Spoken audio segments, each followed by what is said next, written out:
Lalu apa saja materi kampanye yang diberikan oleh para calon wakil presiden? Kita akan sapa rekan jurnalis Kompas TV yang sejak pagi sudah memantau agenda Cawapres hari ini. Di hari perdana kampanye pemilu 2024 ada jurnalis Kompas TV Via Irmar di Surabaya, Jawa Timur.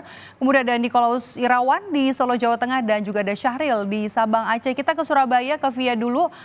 Via, Anda mengikuti kampanye perdana Cawapres nomor urut 1 Muhaimin Iskandar. Apa yang jadi dasar dari janji yang disampaikan oleh Muhaimin yang menyatakan akan lebih memperhatikan kesejahteraan pesantren dan juga pendidik di Jawa Timur?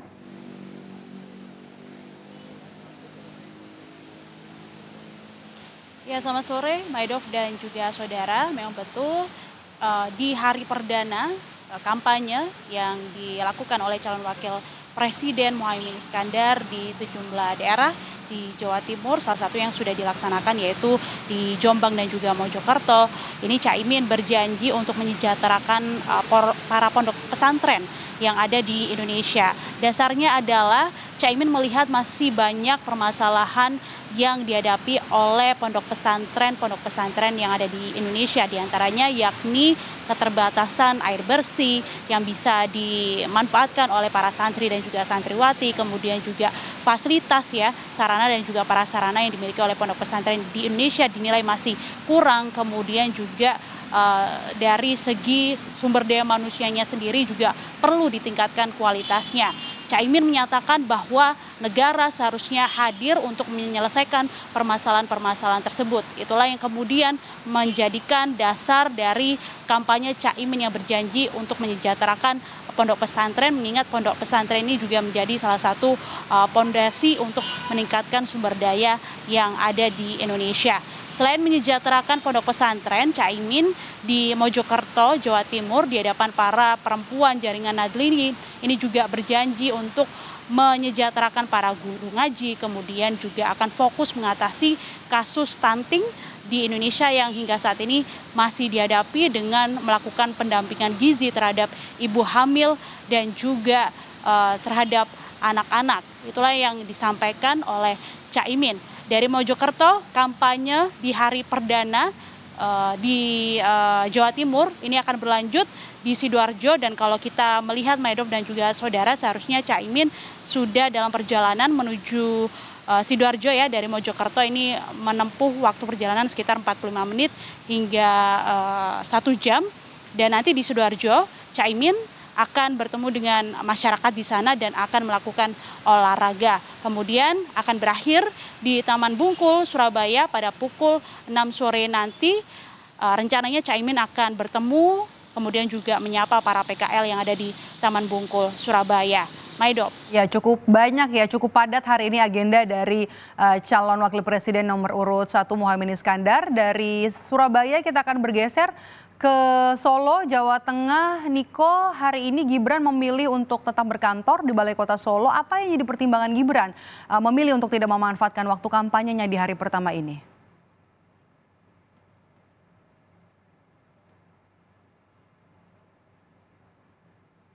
Cawapres nomor urut 2, Gibran Rakabuming Raka memilih tetap kerja menyelesaikan tugasnya sebagai wali kota Solo.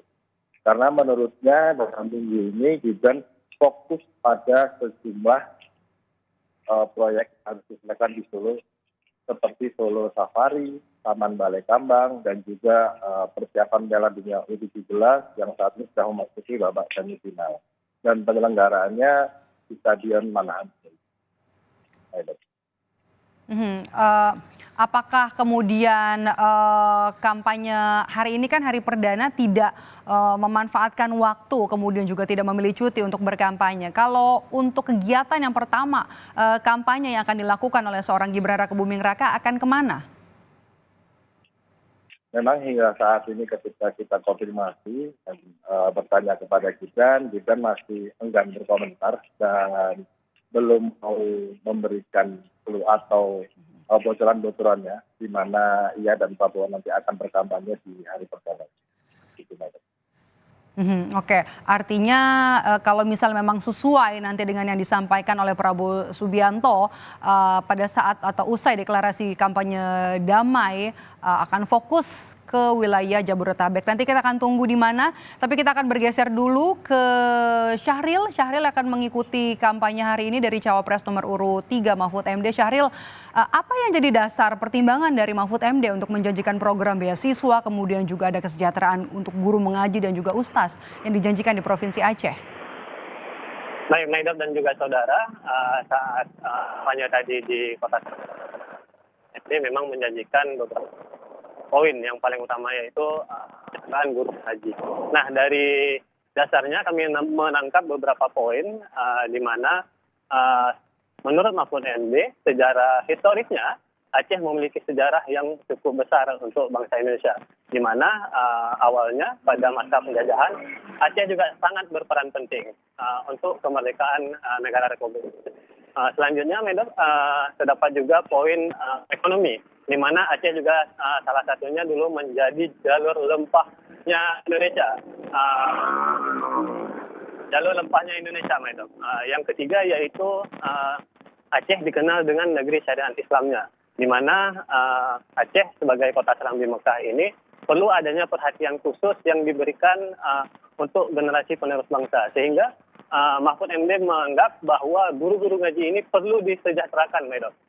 Bagaimana mereka saat ini cukup banyak tersebar di seluruh Aceh, bahkan ribuan, namun pendapatan atau penghasilan mereka masih di bawah rata-rata provinsi, Medok. Baik, terima kasih. Jurnalis Kompas TV ada Syahril yang melaporkan langsung terkait dengan agenda dari calon wakil presiden Mahfud MD, dan sebelumnya juga ada Nikolaus Irawan yang melaporkan agenda dari Gibran Rakabuming Raka, dan juga sebelumnya ada Via Irmar yang melaporkan agenda kampanye pertama atau perdana hari ini dari Muhaimin Iskandar. Terima kasih kawan-kawan, selamat bertugas kembali.